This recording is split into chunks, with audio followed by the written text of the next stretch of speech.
एक राजा कहीं बाहर गया हुआ होता है और उसको शाम को लेट आना होता है।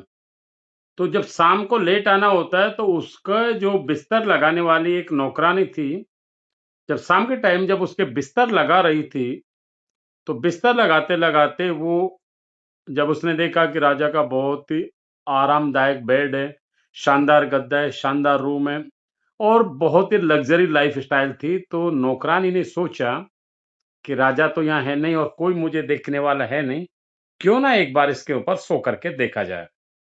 तो नौकरानी ने क्या किया, बिस्तर लगाने के बाद उसी बेड के ऊपर और वो सो जाती है।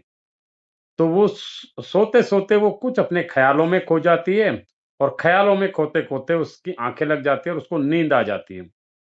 थोड़ी देर में राजा आता है, जब राजा अपने कक्ष में आता है तो आकर के देखता है कि उसके बिस्तर के ऊपर और नौकरानी आराम से बिंदास सो रही है। तो राजा ने उस नौकरानी को जगाया और जगा करके और कोड़ा उठाया और 2, 4, 5 कोड़े और उस नौकरानी को राजा ने मारने का आदेश दे दिया।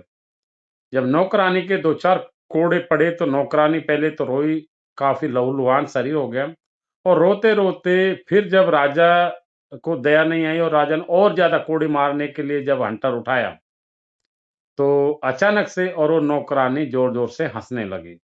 जब ज़ोर-ज़ोर से नौकरानी हँसने लगी तो राजा ने अपना हाथ रोक दिया और उस नौकरानी से हँसने का कारण पूछा कि तुम ये बताओ कि एक तो तुमने अपराध किया है और ऊपर से तुमको मार खाने के बाद रोने के बजाय और तुम्हें हँसी आ रही है। तो नौकरानी ने राजा से बोला कि मुझे हँसी इसलिए नहीं आ रही कि आप मुझे मार रहे हो या मैंने अपराध नहीं किया है। मुझे हँसी सिर्फ़ इस बात के लिए आई है कि जिस बिस्तर के ऊपर मैं सिर्फ़ ज़्यादा से ज़्यादा 20-30 मिनट या आधा घंटे या 1 घंटे सोई होंगी और उसमें मुझे तुमने कम से कम 10 कोड़े मार दिए। मेरा शरीर लहू-लुहान कर दिया।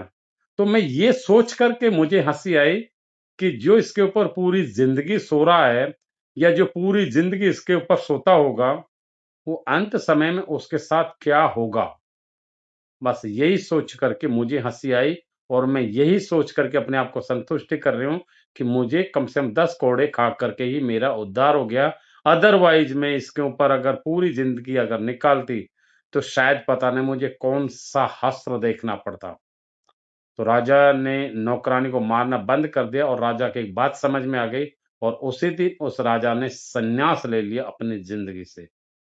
अब आप मुझे कमेंट करके ये बताएँ कि वो राजा कौन था?